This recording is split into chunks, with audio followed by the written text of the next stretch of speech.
합니다. 우리 옆에 분 한번 같이 인사하겠습니다. 하나님이 당신을 사랑하십니다. 한 번 더 인사하시죠. 당신 안에 하나님의 사랑이 있습니다. 구정명절에 하나님의 사랑을 잘 나누고 오셨습니까? 그 사랑 가운데 우리 모든 심령들이 살아나고 회복되는 역사가 일어날 줄로 믿습니다. 오늘 사도행전 1장 1절로 11절 말씀, 예수님의 명령이라는 말씀으로 함께 은혜를 나누겠습니다. 먼저 주여 말씀하옵소서 같이 하겠습니다. 주여 말씀하옵소서, 주의 종이 듣겠나이다. 아멘. 주의 음성이 들려지는 복된 시간이 되시기를 주님으로 축복합니다. 강주의 대인시장이라고 있습니다. 그 대인시장이 김선재 할머니가 2010년 본인이 68세에 되실 때 가난한 사람들 어떻게 좀 도울 수 있을까 해가지고 시장 한 켠에다가 어렵게 식당을 하나 냈습니다. 그래서 그 식당 이름을 뭐라고 졌냐면 해 뜨는 식당이라고 졌거든요. 근데 사람들에게는 해 뜨는 식당이라는 이름보다는 1,000원 식당이라는 것으로 더 유명해졌습니다. 왜냐하면 점심을 1,000원에 팝니다. 근데 이분이 왜 점심을 1,000원에 파냐 그랬더니 공짜로 줄 수도 있는데 공짜로 먹이면 부끄러워하는 사람들이 있더라는 거죠. 그래서 1,000원 내고 당당하게 먹으라고 1,000원 식당을 시작했다라는 거죠. 근데 이분이 한 3년 정도 식당을 운영하시다가 그만 대장암 말기가 돼가지고 2015년 3월에 돌아가셨습니다. 73세 돌아가셨거든요. 그런데 이분 이야기가 이제 TV에 방영이 되었습니다. 그래서 MBC 뉴스에도 났었거든요, 그때. 근데 이 할머니가 기자가 물어보거든요. 1,000원에 팔면 적자 아닙니까? 그랬더니 예, 적자지요. 그럼 적자는 어떻게 메꿉니까? 그랬더니 자녀들이 보내준 용돈으로 메꿉니다. 그리고 부족하면 하나님이 채워주십니다. 하나님이 쌀이 떨어지면 누군가를 통해서 쌀을 보내주시고, 하나님이 소금이 없으면 누군가를 통해서 소금을 보내주셔서 돕는 자들을 주십니다. 라고 그렇게 증거를 했거든요. 그런데 이분이 이제 병에 걸려서 식당을 더 이상 할 수가 없으니까 이 식당이 문 닫을까 봐 늘 걱정이었거든요. 그러면서 유언을 하셨어요. 내가 죽더라도 이 식당이 계속됐으면 좋겠다라고 자녀들한테 유언을 했더니 유족들과 그 대인시장 상인들이 서로 협력해가지고 그 식당을 계속하기로 라고 결정을 해서 지금까지 식당을 운영하고 있다라고 그러거든요. 오늘 본문에 나와 있는 말씀도 예수님이 부활하신 후에 40일 동안 제자들과 함께 있으면서 하나님의 나라를 가르쳐 주셨습니다. 그러면서 이제 승천하시기 직전에 이제 제자들을 불러놓으시고 본문 말씀으로는 분부하셨다라는 거거든요. 유언하셨다는 겁니다. 명령하셨다라고 말씀합니다.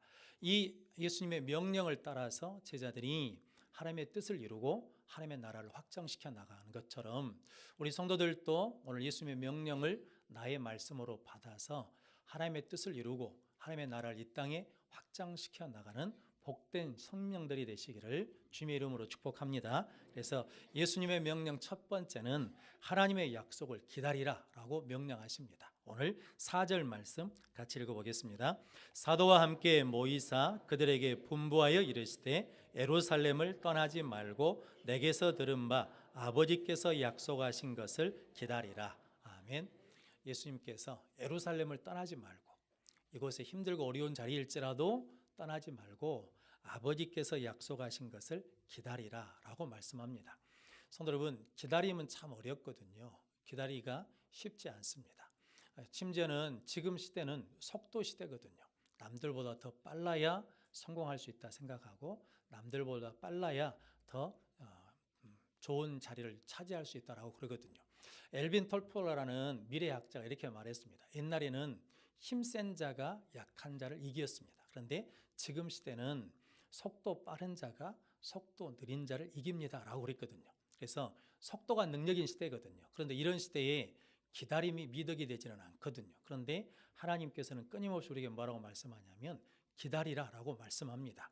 어떤 분이 아프리카에 갔더니 짜장면집이 있더래요. 그래서 이게 웬일이냐 그러면서 그 식당에 들어가서 짜장면을 시켰답니다. 그런데 잘 안 나오더래요. 늦게 나와. 그래서 평상시대로 시계를 보면서 바쁩니다. 빨리빨리 주십시오. 그랬다는 거죠. 그랬더니 주방장에서 일하는 주방장이 칼을 들고 쫓아 나왔대요. 그래서 하는 말이 서울에서 빨리빨리라는 말을 그렇게 듣기 싫어가지고 이곳까지 도망왔는데 여기까지 쫓아와가지고 빨리빨리 하라는 소리가 뭔 소리냐 그랬다는 이야기가 있거든요. 성도 여러분, 세상은 빨리빨리 되면 좋은 거라고 생각하거든요. 그런데 성도 여러분, 참 부작용이 많습니다. 다이어트 한다고 3일 만에 살이 빠진다고 그러지 않습니까? 근데 3일 만에 살이 빠집니까? 안 빠집니까? 안 빠져요. 그런데 그 광고 문구를 보고 약을 사요, 안 사요? 사지요. 근데 성도 여러분, 3일에 살 빼다가 생명을 빼는 경우도 있거든요. 성도 여러분, 3일에 일을 이루려다가 낭패 겨누는 경우도 많습니다. 근데 하나님의 법칙은 기다림이거든요. 왜냐하면 때와 시기의 권한은 누구에게 두셨다는 겁니까? 아버지께 두셨다라고 말씀합니다. 그래서 기다리라는 것은 기도하라는 말씀이거든요. 그래서 기다리라는 말씀을 받고 제자들과 성도들이 모여서 뭐합니까? 기도하기에 힘쓰니라 라고 말씀합니다. 창세기 16장에 보면 아브라함이 실패한 장면이 나오거든요. 그때가 언제냐면 아브라함이 부름을 받아서 10년이 지났습니다. 그런데 어느 날 아내 사레가 그러거든요. 하나님께서 내게 출산함을 허락하지 않으니까 내 몸종 하갈에게 들어가라 그러거든요. 그때 아브라함이 뭐라고 그래야 되겠습니까? 하나님이 말씀하신 걸 들어보세요. 기도해 봅시다 이래야 되는데 성경은 말하냐면 아브라함이 사라의 말을 듣고 들어가니라. 그래서 뭘 낳냐면 이스마엘을 낳았거든요. 자, 성도 여러분, 그 이스마엘이 지금 아랍 지역 갈등에 불씨가 됐지 않습니까? 성도 여러분, 하나님이 허락하지 않으시면 우리가 뭐 해야 된다는 겁니까? 기다려야 되는데 우리 힘으로 해보자라고 그래가지고 했다가 이렇게 실패했거든요. 모세도 40세가 되었을 때 힘이 생겼거든요. 능력이 생겼습니다. 왜냐하면 왕자잖아요. 양왕자. 그런데 성도 여러분, 그가 모세 이렇게 민족을 구원하게 또 나갔다가 실패했거든요. 그래서 뭐가 됐냐면 살인자가 되고 도망자가 되었습니다. 근데 실은 하나님이 모세의 부를 시기를 언제 잡아놓으셨냐면 80세에 잡아놓으셨거든요. 근데 그때까지 뭐 해야 돼요? 기다려야 되거든요. 근데 성도 여러분, 이 기다린다는 것이 쉽지가 않거든요. 그런데 하나님은 일단 뭐라는 겁니까? 때와 시기는 누구의 권한에 두셨으니까? 하나님께 두셨으니까 기다리라고 말씀합니다. 성도 여러분, 기도보다 앞서면 안 됩니다. 하나님보다 앞서면 실패할 수 있습니다. 여러분들이 하나님의 약속을 받고 기다리는 자들이 되시기를 주님의 이름으로 축복합니다. 기다리라는 말은 다른 말로 하자 그러면 포기하지 말라는 거거든요. 요한복음 5장에 보면 베데스다 연못 이야기가 나오거든요. 그 베데스다 연못에 천사가 임하면 물이 동합니다. 그럼 그때 어떤 병자든지 먼저 들어가면 병에서 낫거든요. 네, 거기 38년 된 병자가 있는데 그 베데스다 연못에서 38년 동안 있으면서도 병이 고치지 못했거든요. 그런데 예수님이 찾아오셨습니다. 그러면서 이렇게 묻거든요. 네가 낫기를 원하느냐라고 그럽니다. 그럼 뭐라고 대답하면 되겠습니까? 예, 낫기를 원합니다 라고 그러는데 다른 말로 표현합니다. 주님, 물이 동할 때 나를 물에 넣어주는 사람이 없어서 내가 가는 동안에 다른 사람이 먼저 내려가 버립니다 그러거든요. 이 말은 뭐냐면 내가 물이 동할 때마다 나는 계속해서 뭐 했다는 겁니까?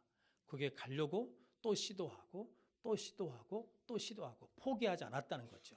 그걸 누가 보고 계셨다는 겁니까? 주님이 보셨어요. 그리고 찾아오셔가지고 그 포기하지 않고 기다리고 있는 그 심령에게 내 자리를 들고 가라 라고 그랬더니 그가 나음을 얻었다라고 말씀하거든요.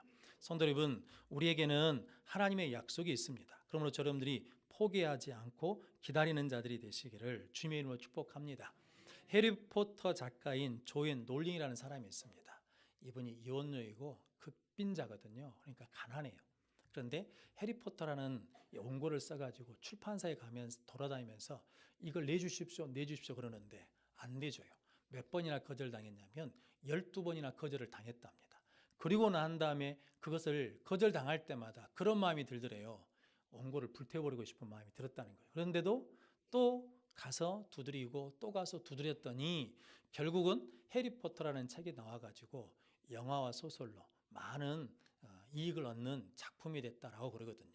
성도 여러분, 기다리라는 것은 뭐 하지 말라는 것이라고요? 포기하지 말라는 거죠. 명절 때 가족들에게 예수 전해 보셨잖아요. 교회 나가자라고 찔러봤더니 이게 익었어요, 안 익었어요? 익은 놈도 있고 안 익은 것도 있고 안 익었잖아요. 안 익었으면 우리가 뭐라는 겁니까?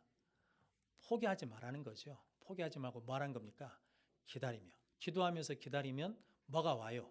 익을 날이 와요. 성도 여러분, 여러분들이 그렇게 하나님께서 하나님의 약속을 기다리라라고 말씀하는 거죠. 뿌리 소설을 쓴 알렉스 헤일레라는 사람은 더 많이 거절당했다 그러거든요. 8년 동안에 100번이나 거절을 당했답니다.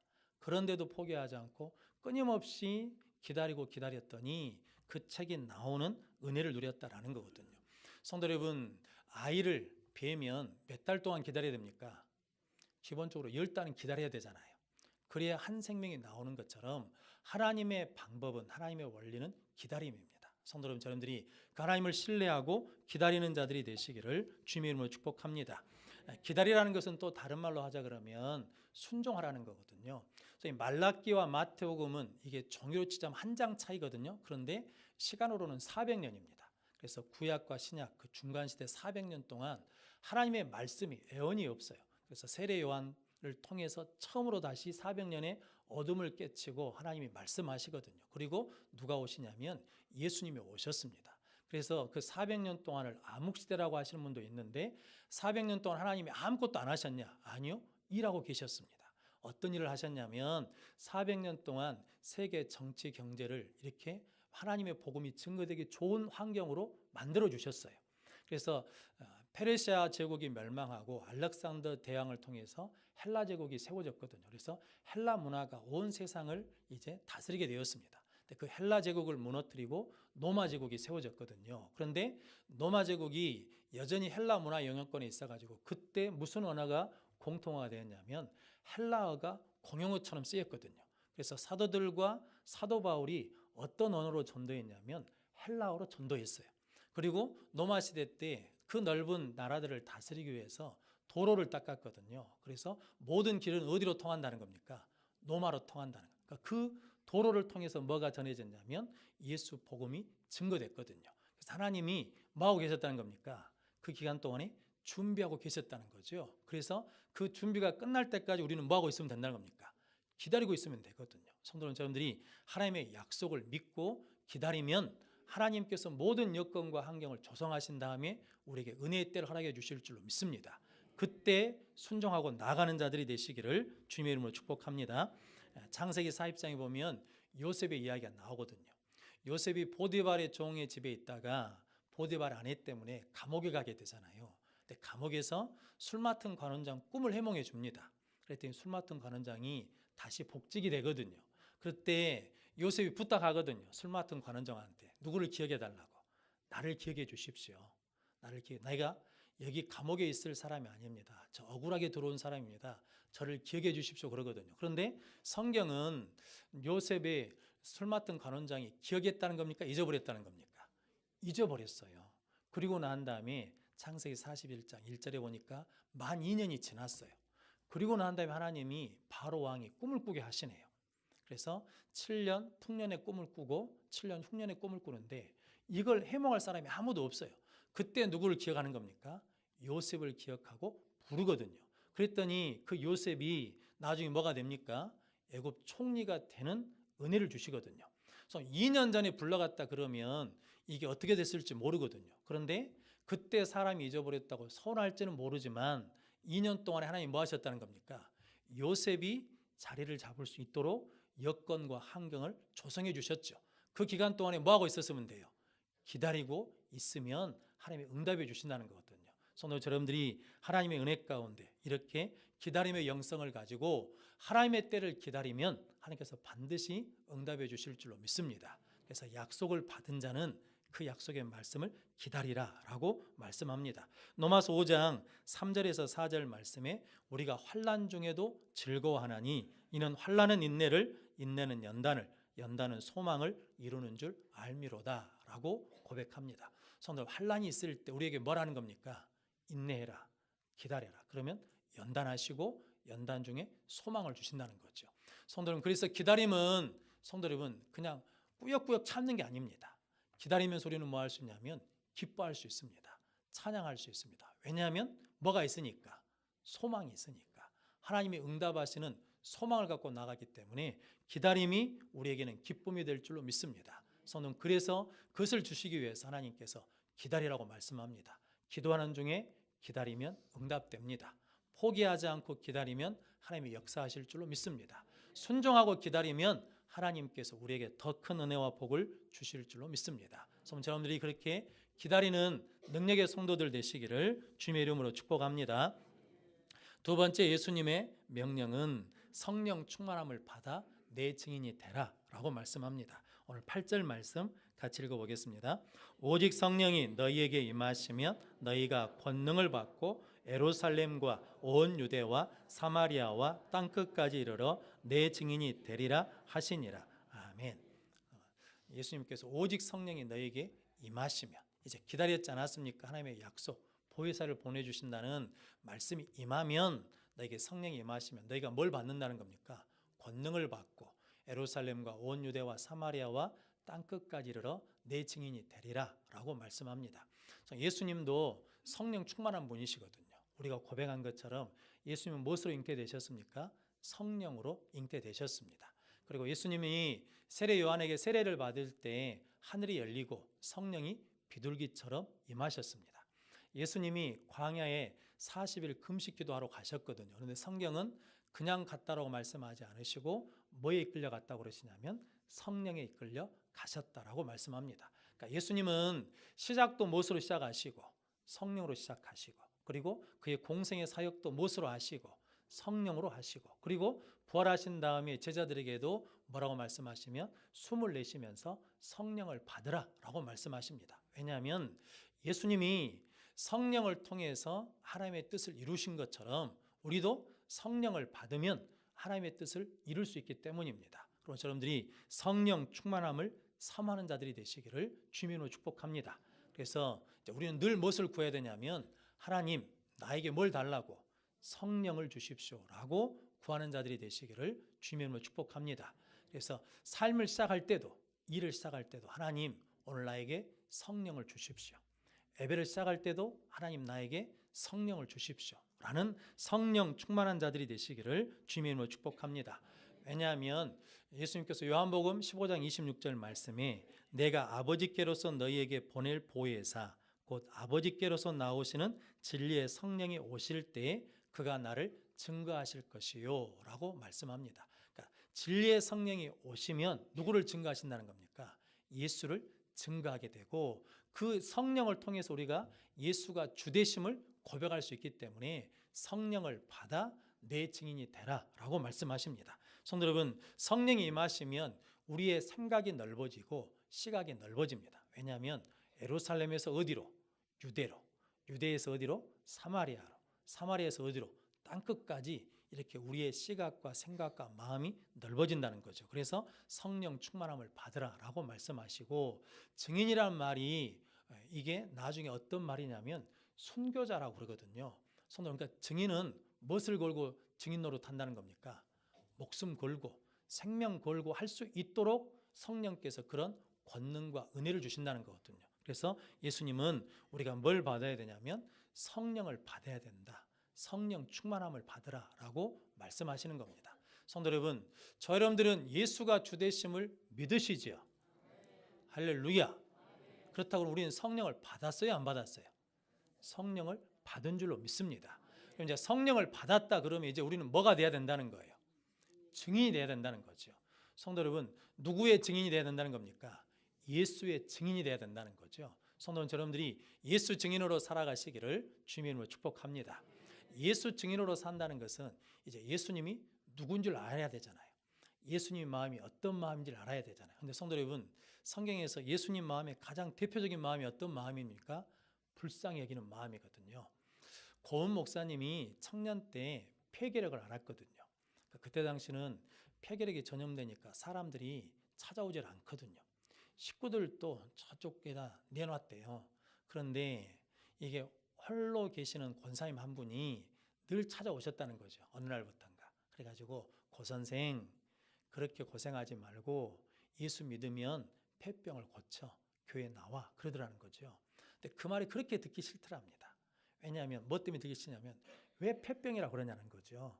나도 폐병인지 아는데 꼭 집어서 폐병이라고 그러지 말고 그냥 교회 나오라면 좋을 것 같은데 꼭 오셔서 그런다는 거죠. 고 선생 고생하지 말고 예수 믿으면 폐병 고쳐 교회 나와, 그 말만 하신다는 거죠.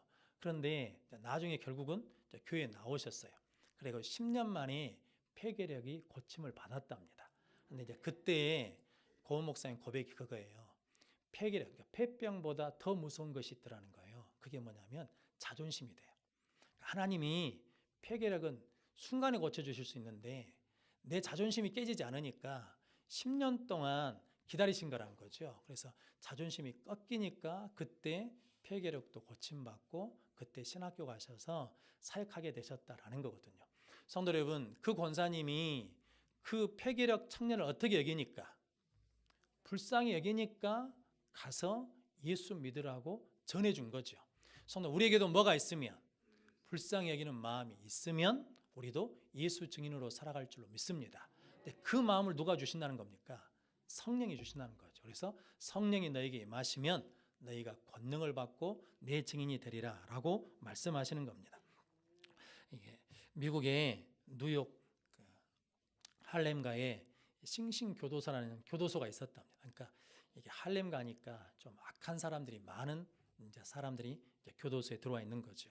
1921년에 한 소장이 거기에 부임했는데 그 부인이 캐더린이라는 사람인데 예수 잘 믿는 분이셔요. 그런데 어느 날 교도소 가서 봤더니 이게 맹인이 있는 거예요. 맹인이 있으니까 참 불편하겠잖아요. 그래서 그 맹인한테 점자를 가르쳤답니다. 그러면서 점자 성경책을 선물로 주면서 성경을 가르치고 예수를 전했대요. 어느 날 보니까 청각장애인이 있더래요. 그래서 청각장애인을 위해서 자기가 수화를 배워가지고 수화로 이야기하면서 성경을 가르치고 예수를 전했답니다. 그러니까 어느 날 보면 누가 뭐가 부족한 게 있으면 그것을 해결해 주려고 그렇게 노력한 거예요. 그랬더니 사람들이 뭐라고 부르기 시작했냐면 사랑의 천사라고 부르기 시작했대요. 그런데 이분이 1937년에 불의의 교통사고로 그만 돌아가셨대요. 그래서 그 교도소에 있는 죄수들이 그렇게 막 울었대요. 슬퍼하면서. 이제 장례, 이제 발인하는 날 전부 다 어디에 가고 싶냐면 그 장례식장에 가고 싶은 거예요. 이제 소장한테 말을 하니까 소장이 보낼 수가 없잖아요. 그런데 그 사람들을 눈을 보니까 그냥 놔둘 수가 없어서 교도소 문을 열어줬답니다. 그러면서 장례식에 참석하고 오늘 저녁에 다 돌아오라고. 성도 여러분, 이게 죄수들이 돌아온다는 보장이 없잖아요. 그런데도 열어줬어요. 그런데 그 죄수들이 장례를 마치고 돌아왔는데 그날 저녁에 조모를 했는데 한 사람도 빠지지 않고 다 돌아왔더래요. 그러면서 그렇게 고백하거든요. 소장이. 이 사람들이 이렇게 바뀐 것이 무엇 때문이라는 거죠. 증인된 삶을 사는 한 여인의 사랑 때문에 그렇게 이런 역사가 일어났다라고 그러거든요. 성도 여러분, 예수 증인이 되는 사람은 성도 여러분, 지난 시간에 로마서 5장 5절 말씀에 우리의 소망이 부끄럽지 않은 것은 우리 마음에 부어주신 성령으로 말미암아 하나님의 사랑이 우리에게 어쨌다는 겁니까? 부어졌다는 거죠. 그 성령으로 말미암아 하나님의 사랑이 우리 마음에 부어져서 우리가 그냥 불쌍히 여기는 마음으로 사랑하고 섬기고 전하면 이런 부흥의 역사는, 구원의 역사는 이루어질 줄로 믿습니다. 그 일을 계속 이루라고 예수님께서 우리에게 증인되라라고 말씀하십니다. 언제까지요? 예수님이 이 땅에 다시 오시는 그날까지 하라고 우리에게 명령하시는 거거든요. 성도 여러분들이 예수 증인으로 살아가면 이렇게 살아나는 역사가 일어날 줄로 믿습니다. 그럼 복된 성도들이 되시기를 주님으로 축복합니다. 좀 증인이 됐다는 것은 누구를 증거하냐면 예수님을 증거해야 되거든요. 예수 십자가와 부활을 증거하면 구원의 역사는 일어난다는 거거든요. 성도 여러분, 내게 능력이 있는 것이 아니라 누구에게 능력이 있으니까? 성령의 권능이 있으니까. 할렐루야. 성도 여러분들이 예수 이름 전하는 자들이 되시기를 주님의 이름으로 축복합니다. 독일에 마르튼 미넬이라는 목사님이 계셨답니다. 히틀러 정권에 저항하다가 잡혀가지고 8년 동안 옥살이를 하셨대요. 그런데 이제 나중에 그분이 풀려나가지고 간증을 하는데 이게 7번 똑같은 꿈을 꾸셨대요. 어떤 꿈을 꿨냐면 사람들이 하나님의 심판대 앞에 일렬로 쭉 서 있더래요. 그러면 하나님 앞에 가가지고 자기 죄를 고백하면서 용서를 구하더라는 거죠. 그런데 그 중에 한 사람은 용서를 구하지도 않고 자꾸 뒤를 돌아보더라는 거죠. 누가 저렇게 뒤돌아본다라고 봤더니 히틀러가 뒤를 돌아보더래요. 그러면서 너는 왜 죄를 구하지 않냐 그랬더니 제가 지금 이렇게 된 것은 저 미네르 목사 때문입니다 라고 그러더라는 거죠. 왜 그랬더니 저 사람이 나를 한 번도 예수 믿으라고 전도한 적이 없었다는 거죠. 그러면서 하나님이 그러시더랍니다. 히틀러가 이렇게 전쟁광이 된 것은 네가 히틀러 저항만 했지 한 번도 전도하려고 생각하지 않은 네 죄다라고 그러면서 자기한테 책임을 물으시더라는 거죠. 그래서 깜짝 놀라가지고 깨어나면서 회개의 눈물을 흘리셨다라고 그러시거든요. 성도 여러분, 이게 히틀러에 대해서 욕할 수 있잖아요. 히틀러에 대해서 저항할 수 있잖아요. 그런데 한 번도 뭐 할 마음은 없었다는 겁니까? 전도할 마음은 없었다라는 거죠. 성도 우리도 마찬가지죠. 성도 여러분, 우리가 누구를 미워할 수도 있고 누구를 싫어할 수도 있는데 뭐라고 말할 수 있냐면 예수는 뭐 해야 된다는 겁니까? 전해야지라는 마음을 갖는 귀한 은혜가 있으시기를 주님의 이름으로 축복합니다. 그 마음을 갖게 하는 것이 누구시라는 겁니까? 성령 하나님이 그 마음을 갖게 하신다라는 거죠. 성도 여러분, 여러분들이 그렇게 예수 이름을 전하는 자들이 되시기를 주님의 이름으로 축복합니다. 성도 여러분, 증인이 되려면 봐야 되잖아요. 들어야 되잖아요. 이게 재판하는 데 가고 증인으로 서가지고 증인은 그때 그 일을 봤습니까? 라고 물어보면 뭐라고 대답해야 돼요? 본 것 같기도 하고 안 본 것 같기도 하고 이러면 증인의 자격이 없잖아요. 그때 그것을 들었습니까? 라고 물어보면 들었다고 확실히 말해야 되는데 들은 것 같기도 하고 못 들은 것 같기도 하고 이러면 증인의 자격이 없잖아요. 근데 성도 여러분, 제자들은 예수님이 십자가에 죽으시고 부활하신 것을 보았지요. 성도 여러분, 그런데 우리는 그것을 봤습니까? 못 봤습니까? 보지는 못했어요. 그런데 우리는 뭘로 보냐면 믿음으로 보는 거죠. 그래서 말씀과 성령의 도우심으로 우리가 보고 듣고 믿거든요. 성도 여러분, 이제 그래서 우리는 뭐가 될 수 있냐면 증인이 될 수 있거든요. 요한복음 20장에 보면 예수님이 제자들에게 찾아오셨거든요. 그때 누가 없었냐면 도마가 없었습니다. 그래서 이 제자들 도마에게 우리 예수님 만났다? 그랬더니 야, 나는 내 손가락으로 예수님 목자국 만져보고 창자국 만져봐야 믿겠어 그랬더니 나중에 예수님이 오셔가지고 도마한테 네 손을 네 손가락 내밀어서 내 손바닥 만져봐라, 내 옆구리에 넣어봐라 그러면서 믿음 없는 자가 되지 말고 믿는 자가 되라 라고 그러시거든요. 그때 도마가 그러지 않습니까? 나의 주님이시요 나의 하나님이십니다 라고 그랬더니 예수님이 칭찬하실 줄 알았더니 그때 예수님께서 그러시거든요. 너는 나를 본고로 믿느냐? 보지 못하고 믿는 자들이 복되도다 라고 말씀하시거든요. 우리는 그 현장에 없었지만 이제 하나님의 말씀을 통해서 성령을 통해서 우리는 이제 보고 믿는 은혜를 누린 줄로 믿습니다. 여러분들이 이제는 누구를 전해야 되냐면 예수 그리스도를 전하는 자들이 되시기를 주님의 이름으로 축복합니다. 그래서 이제 우리는 누가 되었다는 겁니까? 예수 증인이 된 줄로 믿습니다. 그 증인된 삶을 살아가는 저 여러분들이 되시기를 주님의 이름으로 축복합니다. 증인이라는 것이 입으로도 전도하지만 무엇으로도 전도하고 기도로도 전도하고 삶으로도 전도하고 그래서 누구를 만나든지 어떻게 대해줘야 돼요? 친절하게 대해줘야 돼. 무례하게 하면 안 돼요. 식당에 가가지고 좀 종업원이 실수해도 뭐라고 그래야 돼요? 괜찮습니다 라고 그래야 돼. 좀 반찬 그릇 좀 나쁘게 놓는다고 그래가지고 신경질 내면 안 돼. 왜냐면 우리 다 어디 다닌 줄 아니까. 교회 다닌 줄 아니까. 그리고 혹시 종업원이 실수해가지고 음식을 엎지거나 이럴 때 뭐라고 그래야 돼요? 손해보상하라고 이러면 안 돼. 세탁비만 줘도 된다라고 저 여러분들이 그렇게 예수 증인으로 살아가시기를 주님의 이름으로 축복합니다. 예전에 아마 보신 분들 계실 텐데 뉴스에 오래된 뉴스인데 필리핀에서 정글에서 일본군 장교가 나왔어요. 그러니까 전쟁이 끝난 지 이게 수십 년이 지났는데도 전쟁이 끝났다는 소식을 못 들었어요. 그러니까 뭐하냐면 지금도 전쟁 중인지 알고 밀림에 숨어 있었거든요. 그런데 나중에 사람들이 전쟁이 끝났다 해도 그 말이 믿겨지지가 않아. 왜냐하면 자기 상급 부대로부터 전쟁이 끝났다는 이야기를 못 들었으니까. 그래서 그 사람이 수많은 인생을 허비하고 살았잖아요. 근데 성도 여러분, 로마서 10장 13절 15절 말씀 이렇게 말씀하거든요. 누구든지 주의 이름을 부르는 자는 구원을 얻으리라. 아멘.